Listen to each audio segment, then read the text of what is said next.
Halo, selamat siang semua anak-anak kelas 9. Bagaimana kabar kalian hari ini? Sehat semua ya? Oke. Anak-anakku, pada hari ini kita akan sama-sama ya melihat, mempelajari bagaimana kita bisa menelaah sebuah teks ya. Di mana berapa hari yang lalu ya, Miss sudah menjelaskan sedikit tentang menyimpulkan ya, mengidentifikasikan informasi teks diskusi ya. Dan sebelumnya itu juga sudah pernah Miss berikan sebuah teks artikel yaitu tentang gambar mie ya, gambar makan mie instan, dan di situ anak-anak bisa menyimpulkan dari gambar yang ada ya. Dan sebagaimana kita ketahui bahwa di sini dalam konteks pembicaraan kita, pembahasan kita dari kemarin itu adalah makan mie instan. Pasti ya semua kalangan masyarakat tidak ada yang tidak suka ya. Itu pada umumnya ya, mayoritas itu menyukai makanan mie instan ini ya. Tetapi jika kita tidak memperhatikan dampaknya ya, yang akan kita rasakan adalah tubuh kita ya. Nah, di sini sekarang kita akan sama-sama mempelajari menelaah teks diskusi. Jadi tolong kalian perhatikan baik-baik ya. Seperti apa pembelajaran kita pada siang hari ini. Untuk kelas 9, kalian jangan hanya sekilas-sekilas saja mendengarkan pembelajaran ini ya. Jadi tolong disimak baik-baik. Oke anak-anak ya. Nah, marilah kita sama-sama mempelajarinya.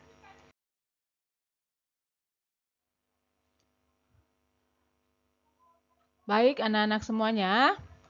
Untuk pembahasan kita pada siang hari ini ya, yang pertama adalah menelaah struktur teks diskusi ya. Menelaah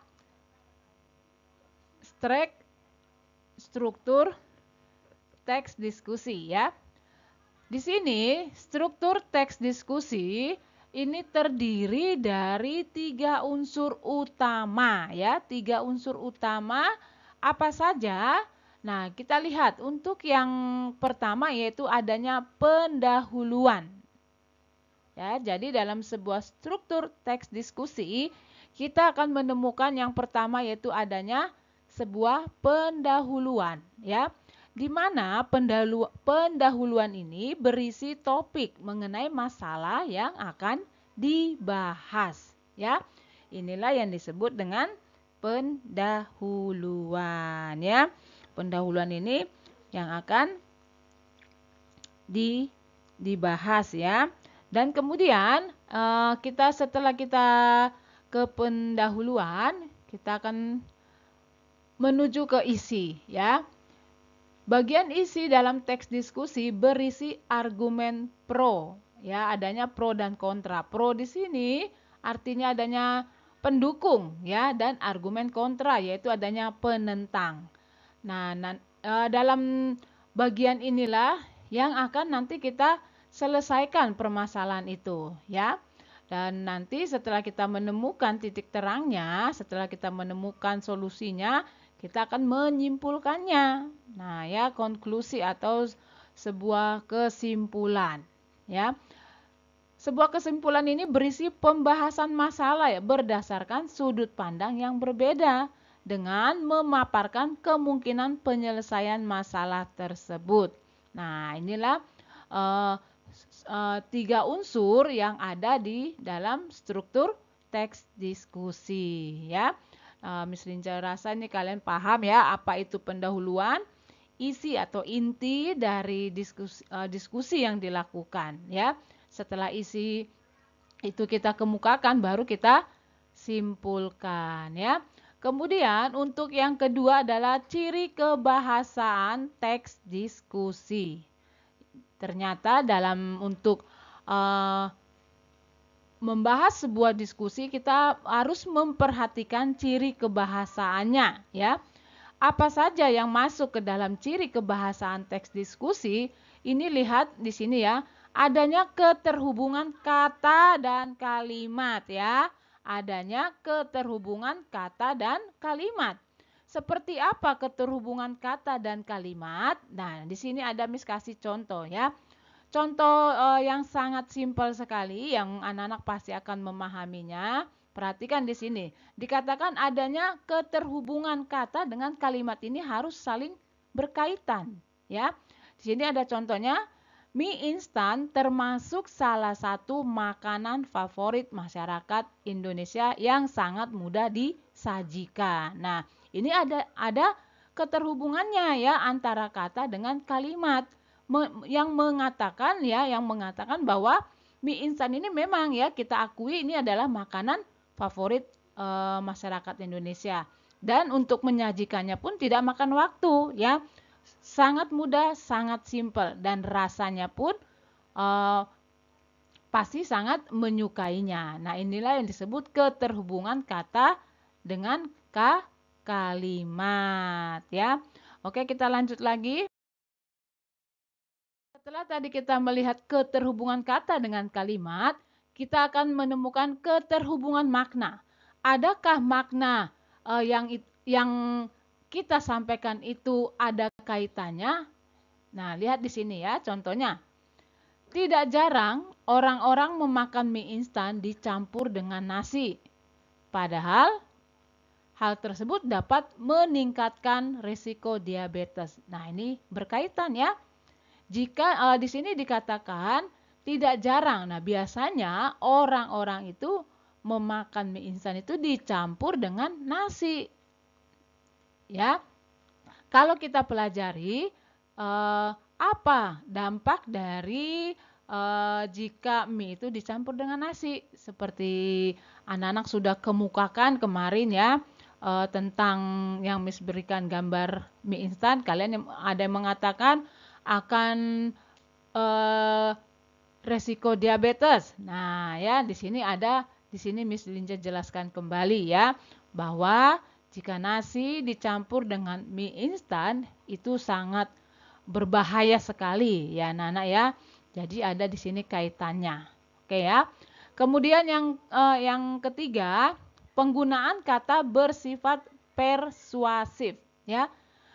Yang ketiga adalah penggunaan kata yang bersifat persuasif. Contohnya seperti apa? Contohnya nih ya, meningkatnya kadar lemak dalam tubuh secara drastis akan menyebabkan resistensi insulin. Ya, jika kadar lemak dalam tubuh kita naik ya secara drastis akan menyebabkan resistensi insulin. Nah, seperti inilah yang harus kita perhatikan. Apa itu resistensi insulin? Yaitu kondisi di mana ketika sel-sel tubuh tidak dapat menggunakan gula darah dengan baik. Ya, karena terganggunya respon sel tubuh terhadap insulin. Nah, jadi ya kalian harus bisa dari sekarang harus bisa menyikapi apakah yang kita lakukan itu, contohnya yang mungkin anak-anak kelas 9 ada yang sangat favorit dengan mie. Jadi kalian sekarang harus sudah tahu ya dampaknya itu seperti apa. Ya. Nah, penggunaan kata yang bersifat persuasif ini memiliki tujuan ya. Tujuannya apa? Supaya si pendukung pihak pro ataupun kontra berdasarkan gagasan atau bukti yang mendukung ini seolah-olah kita diajak, padahal kita tahu dampaknya itu sangat tidak baik dalam tubuh kita ya.